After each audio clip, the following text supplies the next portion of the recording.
Isang dating Undersecretary for Human Resources and Organizational Development ng Department of Education, ang Head of Procurement Entity ng kagawaran, ang tumestigo sa ikalawang pagdinig ng House Committee on Good Government and Public Accountability. Ito ang House panel na nag-iimbestiga sa paggastos ng pondo ng tanggapan ni Vice President Sara Duterte, gayon din ng Department of Education o DepEd, ng kalihim pa ng kagawaran ang Vice Presidente. Inihayag ni Gloria Mercado, dating DepEd Undersecretary at Head of Procurement Entity, na sa loob ng siyam na buwan mula February hanggang September 2023, nakatanggap ito ng envelope na may lamang 50,000 pesos buwan-buwan mula sa tanggapan ni VP Duterte.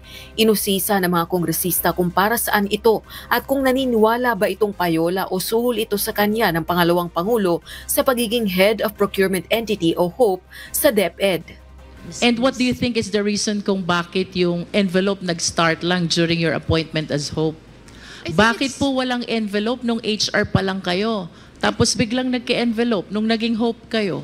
I think it's like an allowance maybe for an extra work because sometimes I have to stay until midnight to look at the documents. If that is just an allowance, ma'am, then the rest of the officials of the DepEd should be receiving also their respective envelopes. Do you think so? Don't you think so, ma'am? If that is just an allowance, then the rest of the officers of DepEd should have their own envelopes as well. Mr. Chair, that's precisely the reason why I did not open any of it. Because I understand. that was very uncomfortable on I my understand. part. And that leads me to the next question, ma'am. Why were you so uncomfortable with the envelope when you believe that that is just an allowance? I'm 40 years in government. Self-made po kami. I come from Samar. So I have all reasons to protect my name. You wish to protect yourself. Do you confirm? Yes. And the reason, ma'am, is because you believe that that envelope is a bribe. Do you agree with me? Because otherwise, you will not appreciate the job as difficult. You will not uncomfortable opening what you believe is allowance. You will not be thinking about the ombudsman case. You will not be thinking about protecting yourself. The reason why you are considering all these concerns is because you believe that the envelope is a bribe. Do you agree? Yes or no, ma'am? It's kind of harsh word to use, bribe. Because if... Or should I say, it is a means to influence your decision being the hope? It could be. Dahil hindi komportable sa natanggap na salapi mula sa tanggapan ni VP Duterte na nooy DepEd Secretary, ayon kay Mercado, pagkaretiro sa pwesto, ipinagkaloob niya ito sa isang non-government organization o NGO. Iprenesenta ni Mercado sa House panel ang mga sobre kung saan inilagay umano ang mga salapi. At least, Mr. Chair, I would know the Vice President is watching us because she just had a press conference and she said that she's denying giving former DepEd Undersecretary Gloria Mercado 50,000 for 9 months. And the Vice President saying that Mercado was let go because she used DepEd to solicit donations from the private sector amounting to 16 million without her knowledge.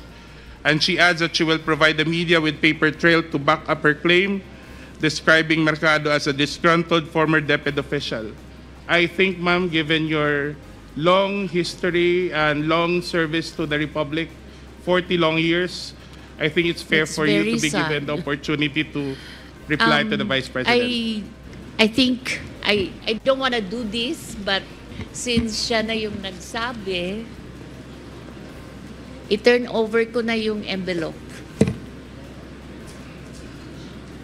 The envelopes where the money was. Comsec? So it's 9 envelopes. Kuha po yung envelope. So it says hope and the amount is there. Kasi ang sakit naman nun, ordinaryo lang akong trabahante tapos inano ka ng Vice President, di ba? It's very painful. Samantala, inihayag din ni Mercado sa pagdinig na pinagbibitiw umano siya sa pwesto noong October 2023. Ito ay matapos niya umanong questionin ang procurement process kaugnay ng DepEd computerization program. Gayunman, tumanggi itong magbitiw sa pwesto at nag-voluntary retirement siya. Ang aligasyon naman kaugnay ng procurement process sa DepEd Computerization Program, pinabulaanan ng dating Assistant Secretary for Procurement ng DepEd at naging tagapagsalita ni VP Duterte na si Attorney Reynold Munsayak. I was approached, by Attorney Munsayak, and he suggested in the presence of other officials who was with me that the bidders should just discuss among themselves. Mag-usap-usap na lang para hindi masayang yung pera ng 2023. I firmly asserted that the procurement must be implemented and conducted in strict adherence with the rules.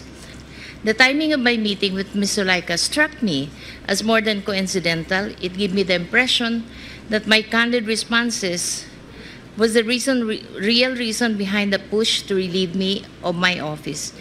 Una ho, wala akong dahilan o interes o inklinasyon na magbigay ng isang illegal na order sa isang publikong lugar na may mga tao na hindi ko man lang kilala.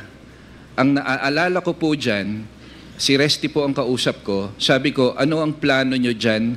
Kasi kung itutuloy nyo yung post-qualification at maglalaps yan, hindi na aabot yan sa December 2023. So, mag-decide na kayo kung ire-rebid nyo yan. Kasi kung ire-rebid nyo yan, hindi masasayang yung pondo, mayu-utilize pa yan bago mag-end yung 2023. Muling binigyang diin ng chairperson ng House Committee on Good Government and Public Accountability na hindi politika ang layo ng pagdinig kaugnay ng paggastos ng pondo ng OVP at ng DepEd sa ilalim ni VP Duterte na may mga puna o findings mismo ang Commission on Audit o COA, kundi imbestigahan ang potensyal na maling paggamit ng kaban ng bayan na anyay pasok sa pandarambong o plunder. I must stress at this point that the sheer vastness of these potentially misused funds sets this matter apart from other instances of irregularity and disallowance. These amounts easily surpass the threshold for the crime of plunder under our laws. Kaya nga po napaka-importante na may presence po dito sa inquiry from their side, from the Office of the Vice President. Para po,